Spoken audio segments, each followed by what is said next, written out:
Alright. Écoute-moi bien. On est en 2025, et si tu penses encore que l'intelligence artificielle c'est juste un truc de geeks, ou un mot à la mode, pour faire joli dans les présentations PowerPoint, t'as tout faux. L'IA, aujourd'hui, c'est le sang qui coule dans les veines des entreprises qui gagnent. C'est plus une option, c'est une putain de nécessité. C'est l'outil qui sépare ceux qui stagnent de ceux qui explosent. En 2025, l'intelligence artificielle n'est plus un buzzword. C'est un levier business. Si tu veux créer une agence rentable, travailler avec des entreprises et surfer sur la vague IA, cette vidéo est pour toi. Juste du concret, de l'actionnable, pour que tu passes de l'idée à la réalité. Let's go! Écoute-moi bien, parce que c'est le point de départ de tout. Pourquoi une agence IA en 2025? Parce que le marché n'est pas juste en train de grandir, il est en train d'exploser. C'est pas une petite vaguelette, c'est un putain de tsunami. L'IA n'est plus une technologie du futur lointain. C'est l'épine dorsale des opérations business aujourd'hui. Chaque entreprise, de la boulangerie du coin à la multinationale, cherche désespérément des moyens d'intégrer l'IA pour ne pas se faire larguer. C'est une course, et ceux qui ne s'adaptent pas vont tout simplement disparaître. Et qui sont ces entreprises? Tout le monde. Les PME qui veulent automatiser leurs services clients pourris. Les e-commerçants qui crèvent la dalle pour du contenu qui convertit. Les freelances qui veulent décupler leur productivité sans bosser 20 heures par jour. Ils sont tous là, avec des problèmes concrets, et ils savent que l'IA est la solution, mais ils sont perdus. Ils n'ont ni le temps, ni l'envie, ni souvent les compétences pour déchiffrer ce bordel technologique. Elles veulent des résultats, pas un cours d'informatique. Elles veulent que tu viennes, que tu comprennes leur douleur, leur frustration, leur objectif business, et que tu leur dises « Ok, voilà comment l'IA peut résoudre CA ». Elles veulent des résultats tangibles, mesurables. Elles veulent que tu leur parles leur langage, celui du business, du roi, de la croissance. C'est précisément là que ton agence IA entre en jeu. Toi, avec ton approche pragmatique, tu es le pont. Tu es celui qui prend la puissance brute de l'IA et qui la façonne en solutions sur mesure qui ont un impact direct sur le chiffre d'affaires de tes clients. Comprends ça et t'as déjà fait la moitié du chemin. L'opportunité, elle est là, sous ton nez. À toi de la saisir.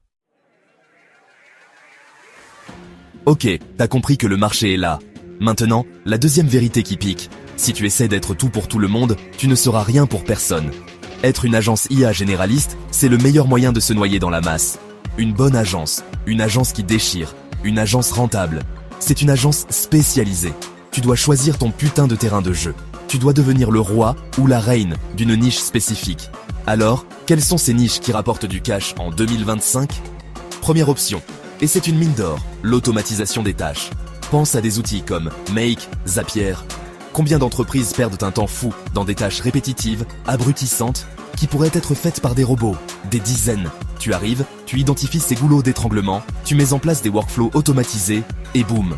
Deuxième piste brûlante, la création de contenu assisté par IA. Texte, images, vidéos. Les outils comme GPT, Midjourney et leurs potes sont en train de révolutionner la donne. Le contenu, c'est le carburant du marketing digital. Chaque business, sans exception, a besoin de contenu. Troisième spécialité avec un potentiel de dingue. Les chatbots IA pour le service client.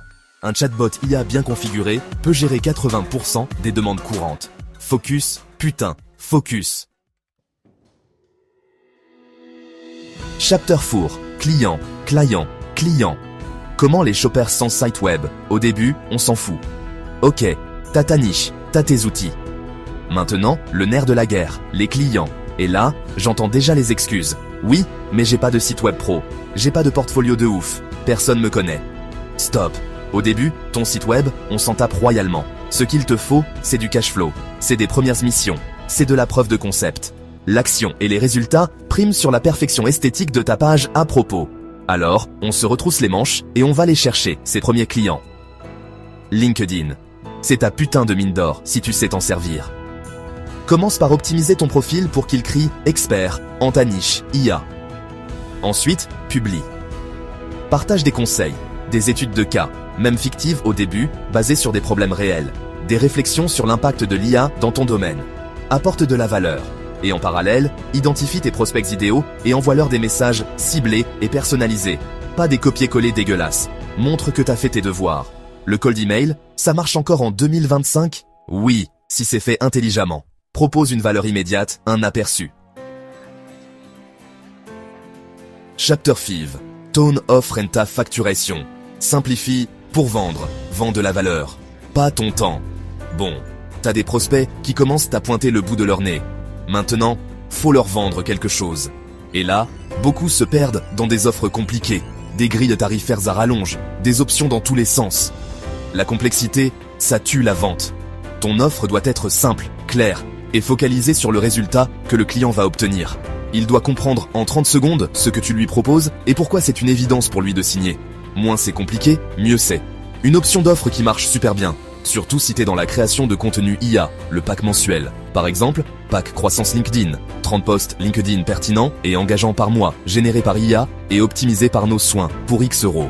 C'est limpide, le client sait ce qu'il achète, pour combien et quels bénéfices il en tire. Plus de visibilité, plus de leads. Tu peux décliner ça pour des articles de blog, des newsletters, des scripts vidéo, etc. L'important, c'est le livrable clair et la récurrence. Autre approche, surtout si t'es dans l'automatisation ou la mise en place de systèmes, les automatisations clés en main. Là, tu vends un projet avec un début et une fin. Nous allons automatiser votre processus d'intégration client de A à Z.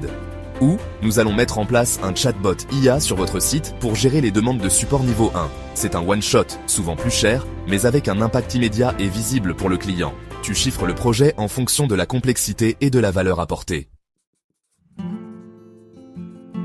Chapter 6. Sortir du lot et exploser. Résultat. Client. Plus. Niche. Clair. Croissance. Puissance. 10. Le marché de l'IA, c'est excitant. Mais soyons honnêtes, ça va devenir de plus en plus compétitif. Des agences IA, il va y en avoir d'autres. Alors, comment tu fais pour ne pas être juste une autre agence IA, mais l'agence IA de référence dans ton domaine? Comment tu te différencies et tu passes à la vitesse supérieure? Comment tu scales? Il y a 2 ingrédients magiques, et ils sont pas si magiques que ça. Des résultats clients de malade, et un positionnement clair comme de l'eau de roche. Tes résultats clients, c'est ta meilleure putain de publicité. C'est la preuve sociale ultime. Quand tu as aidé un client à augmenter ses ventes de 30% grâce à tes stratégies IA ou à réduire ses coûts de support de 50% avec un chatbot, tu ne le gardes pas pour toi. Tu le cries sur tous les toits. Demande des témoignages écrits. Encore mieux, filme des études de cas vidéo. Partage les chiffres, les avant-après. Montre l'impact concret de ton travail. Rien ne vend mieux que la preuve par le résultat. Ensuite, ton positionnement. J'en ai déjà parlé avec la niche, mais c'est tellement crucial pour scaler. L'agence IA pour les cabinets d'avocats. Les spécialistes de l'automatisation IA pour les agences immobilières. Chapter 7. Les pièges mortels. 3. Erreurs qui vont couler. Ton agence IA et comment les éviter. Maintenant, écoute-moi très attentivement, parce que je vais te parler des conneries à ne pas faire. Des pièges dans lesquels 90% des débutants, et même des moins débutants, tombent la tête la première. Ce sont des erreurs qui peuvent tuer ton agence IA avant même qu'elle ait eu une chance de décoller. Je les ai vues, revues et corrigées. Alors, ouvre grand tes oreilles, parce que si t'évites ça, t'auras déjà un avantage énorme sur la concurrence. Prêt? Erreur numéro 1-1, la plus classique, la plus dévastatrice, vouloir tout faire, tout de suite.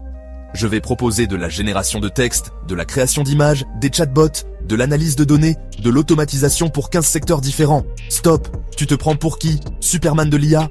C'est le meilleur moyen de te noyer, de livrer un travail médiocre partout, et de finir complètement cramé. Tu ne peux pas être excellent dans 10 domaines en même temps, surtout au début. C'est une illusion. La conséquence directe de cette dispersion, c'est que tu ne maîtrises rien vraiment. Ta qualité de service va en pâtir, tes clients ne seront pas satisfaits, et ta réputation va prendre un coup. La solution? Le focus, encore et toujours. Choisis une niche, une offre principale au démarrage. Deviens le meilleur là-dedans. Chapter 8. L'opportunité IA. Et là, maintenant, c'est à toi de jouer. Alors voilà, on a fait le tour. On a vu le pourquoi, le comment, les pièges à éviter. Tu as maintenant une feuille de route, une vraie, pour lancer ton agence IA et aller chercher ces 10 000 € par mois et bien plus encore. Mais retiens bien une chose, créer une agence IA en 2025, c'est pas un rêve, c'est une opportunité. Une putain d'opportunité massive qui est là, devant toi. Tu n'as pas besoin de coder pendant des années, tu as besoin de comprendre les problèmes des gens et y répondre avec des outils puissants qui existent déjà. C'est une question d'empathie, de stratégie et d'exécution. Le savoir, c'est bien. L'action, c'est mieux. Alors, bouge-toi le cul.